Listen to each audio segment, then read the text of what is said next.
بسم اللہ الرحمن الرحیم۔ ناظرین کرام، السلام علیکم ورحمۃ اللہ وبرکاتہ۔ حضرت عبد الرحمن بن عوف رضی اللہ تعالیٰ عنہ اسلام لانے والے ابتدائی 8-10 افراد اور بارگاہ رسالت کے معتمد ترین حضرات میں سے تھے۔ آپ ان ہستیوں میں سے ہیں جنہوں نے اسلام کی نشر و اشاعت کے لیے سب سے زیادہ مال خرچ کیا۔ صحابہ میں آپ سب سے بڑے تاجر شمار ہوتے تھے۔ اسلام سے قبل آپ کا نام عبد عمر تھا۔ حضور اکرم صلی اللہ علیہ وسلم نے آپ کا نام عبد الرحمن رکھ دیا۔ آپ کا تعلق بنو زہرہ سے تھا۔ واقعہ فیل سے 10 سال بعد پیدا ہوئے۔ والد کا نام عوف بن عبد عوف تھا اور والدہ کا نام صفیہ تھا۔ پاک بازی کا یہ حال تھا کہ دور جاہلیت میں بھی شراب کو کبھی ہاتھ نہیں لگایا۔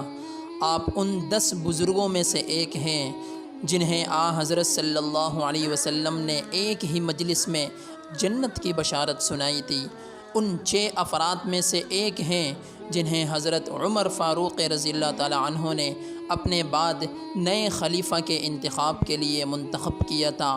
نیز ان 5 افراد میں سے ایک ہیں جو حضرت صدیق اکبر رضی اللہ تعالیٰ عنہ کے دست مبارک پر مشرف اسلام ہوئے۔ آپ طویل قامت، گورے چٹے اور خوبصورت انسان تھے۔ آنکھیں موٹی اور پلکیں گھنی تھی۔ سنت کے مطابق زلفیں رکھتے تھے۔ حضور اکرم صلی اللہ علیہ وسلم کے اعلان نبوت کے وقت آپ کی عمر تقریباً 30 سال تھی۔ حبشہ کی پہلی ہجرت میں شامل ہوئے مگر جلد ہی واپس آ گئے اور چند برس بعد باقی صحابہ کے ساتھ مدینہ منورہ ہجرت کی۔ مدینہ منورہ خالی ہاتھ پہنچے تھے۔ وہاں حضرت سعد بن ربیع انصاری رضی اللہ تعالیٰ عنہ سے بائی چارہ ہوا۔ انہوں نے نہ صرف اپنا آدھا مال ہدیے کے طور پر انہیں پیش کر دیا بلکہ یہاں تک کہا کہ میری 2 بیویاں ہیں، جو پسند ہو میں اسے طلاق دے دیتا ہوں، آپ عدت کے بعد نکاح کر لیں۔ مگر عبد الرحمن بن عوف رضی اللہ تعالیٰ عنہ نے فرمایا، اللہ تمہارے مال اور گھر بار میں برکت دے، بس مجھے بازار کا راستہ دکھا دو۔ وہاں پہلے کچھ دن کھجوریں اور پنیر نفع میں بچا کر لے آئے۔ کچھ ہی دنوں میں اتنی بچت ہو گئی کہ شادی کر لی اور مہر میں کھجور کی گٹھلی کے برابر سونے کی ڈلی دے دی۔ حضور اکرم صلی اللہ علیہ وسلم کو نکاح کا معلوم ہوا تو فرمایا، اے عبد الرحمن بن عوف، دعوت ولیمہ کرو، چاہے ایک بکری سے ہی کیوں نہ ہو۔ نبی اکرم صلی اللہ علیہ وسلم ایک بار کہیں تشریف لے گئے تھے۔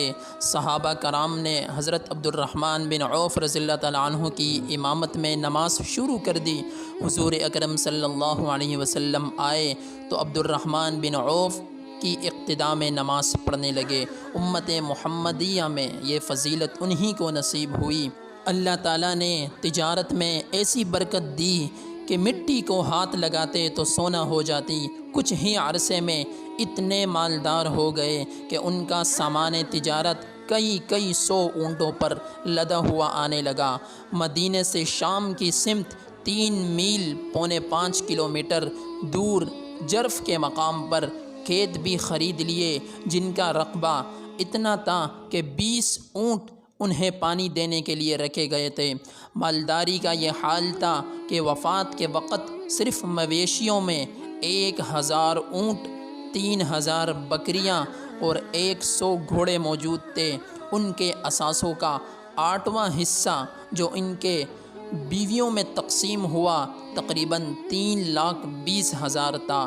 اپنے مال کو اللہ کے راستے میں اس قدر خرچ کرتے تھے کہ لگتا تھا کچھ بچے گا ہی نہیں، مگر اس کے باوجود ان کی دولت میں اضافہ ہی ہو جاتا تھا۔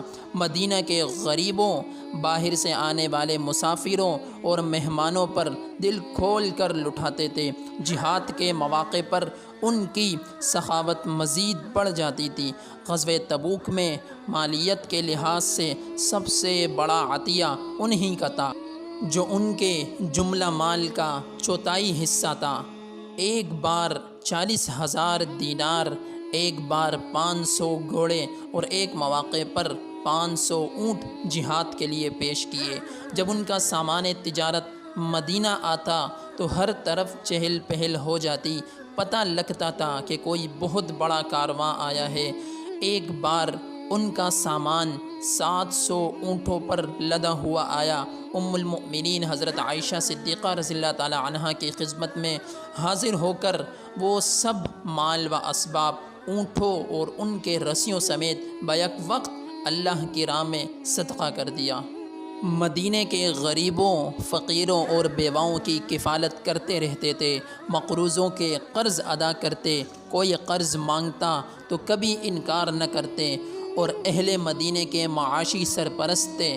مدینہ کے تہائی آبادی کے قرضے ادا کرتے تھے، تہائی آبادی کو قرضے دیتے تھے اور باقی تہائی لوگوں سے صلہ رحمی کرتے تھے، غلاموں اور باندیوں کو خرید کر آزاد کرتے اور ان کی دعائیں لیتے۔ آپ نے اپنی زندگی میں 30,000 غلام گرانوں کو اس طرح آزاد کیا تھا۔ حضور اکرم صلی اللہ علیہ وسلم نے دومۃ الجندل کی طرف سریہ روانہ فرمایا تو عبد الرحمن بن عوف رضی اللہ تعالیٰ عنہ کو سپہ سالار بنایا اور سر پر خود اپنے دست مبارک سے دستار باندھی، ساتھ ہی اجازت مرحمت فرمائی کہ اگر تمہیں فتح نصیب ہو تو وہاں کے حاکم کی بیٹی سے نکاح کر سکتے ہو۔ فتح کے بعد عبد الرحمن بن عوف رضی اللہ تعالیٰ عنہ نے حاکم کی بیٹی تماثر سے شادی کر لی۔ ان کے صاحبزادے حضرت ابو سلمہ انہی کے بطن سے تھے۔ حضور اکرم صلی اللہ علیہ وسلم کے دنیا سے رخصت ہو جانے کے بعد عبد الرحمن بن عوف رضی اللہ تعالیٰ عنہ نے امہات المؤمنین کے اخراجات کا خاص طور پر خیال رکھا۔ آپ صلی اللہ علیہ وسلم فرماتے تھے، میرے بعد میری ازواج مطہرات کی نگہبانی رکھنے والا سچا اور بہت نیک ہوگا۔ ایک بار 40,000 دینار کی کوئی زمین خریدی، ساتھ ہی دولت کی اس کثرت پر پریشان ہوئے اور ام المؤمنین حضرت ام سلمہ رضی اللہ تعالیٰ عنہ کے پاس حاضر ہو کر عرض کیا، لگتا ہے میں ہلاک ہو جاؤں گا کہ قریش کا سب سے دولت مند شخص میں ہی ہوں۔ انہوں نے کہا، اللہ کے راستے میں یہ مال خرچ کر دو۔ وفات سے پہلے وصیت میں بھی بڑی سخاوت کا مظاہرہ کیا۔ 1,000 گھوڑے جہاد کے لیے وقف کرے، 50,000 دینار خیرات کرنے اور ہر بدری صحابی کو 400 دینار ہدیہ کرنے کی وصیت کی۔ آپ کی صحت آخر تک بہت اچھی رہی۔ آپ کو آخری عمر میں دیکھنے والوں کا کہنا تھا کہ رنگت میں سرخی جھلکتی تھی۔ سر اور داڑھی کے بالوں میں مہندی یا خضاب لگانے کی عادت نہیں تھی۔ آپ 32 ہجری میں دنیا سے رخصت ہوئے۔ ایک روایت میں ہے کہ کسی شخص نے آپ سے کہہ دیا کہ حضرت عثمان رضی اللہ تعالیٰ عنہ اپنے بعد آپ کو خلیفہ مقرر کرنا چاہتے ہیں۔ یہ سن کر عبد الرحمن بن عوف رضی اللہ تعالیٰ عنہ پر سخت گھبراہٹ طاری ہو گئی۔ مسجد نبوی میں گئے اور ریاضۃ الجنہ میں کھڑے ہو کر دعا مانگی، الہی ایسی نوبت آنے سے پہلے مجھے دنیا سے اٹھا لے۔ اس دعا کے 6 ماہ بعد آپ انتقال فرما گئے۔